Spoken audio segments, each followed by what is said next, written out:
আজকে আমরা দেখব তৃতীয় শ্রেণী স্বাস্থ্য শারীরিক শিক্ষার প্রশ্ন, যেখানে পূর্ণমান 15, সময় 30 মিনিট। সঠিক উত্তরে টিক চিহ্ন দাও। 2 নাম্বার, পজিশন থেকে বাঁশির সঙ্গে সঙ্গে দৌড়তে হবে, স্বল্প দূরত্বে হালকা গতিতে দৌড়তে হবে। তারপর দেখে নাও দুটা প্রশ্ন দেখবে।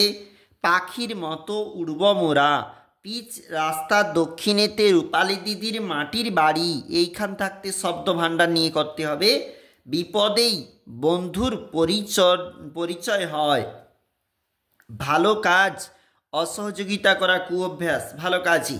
অবশ্যই দেখবে নিচে দেখো, বিশ্রাম অবস্থায় হাত পা নাড়াচড়া করতে হবে, মিথ্যা। কদম তালের সময় থামার প্রয়োজন, থামো আদেশ করা হয়। এটা দেখবে তোমরা। দৌড়ানোর সময় পেশি শক্তির প্রয়োজন, সত্য। সাবধান অবস্থায় দেখবে তোমরা। নিচে দেখো 1 গুণ 3 রয়েছে এই প্রশ্নের জন্য। এটা পরের পেজ, যেখানে বিনোদনমূলক খেলার নাম বলেছে।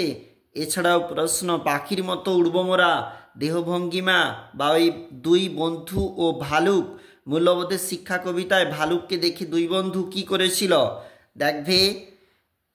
খেলাধুলার প্রয়োজনীয়তা, তোমাদের ক্লাসে কি কি হাতের কাজ করানো হয়েছে, ছবি আঁকতে কি কি উপকরণ লাগে, এবং এই ছবিটাকে রং দিয়ে ভরাট করো।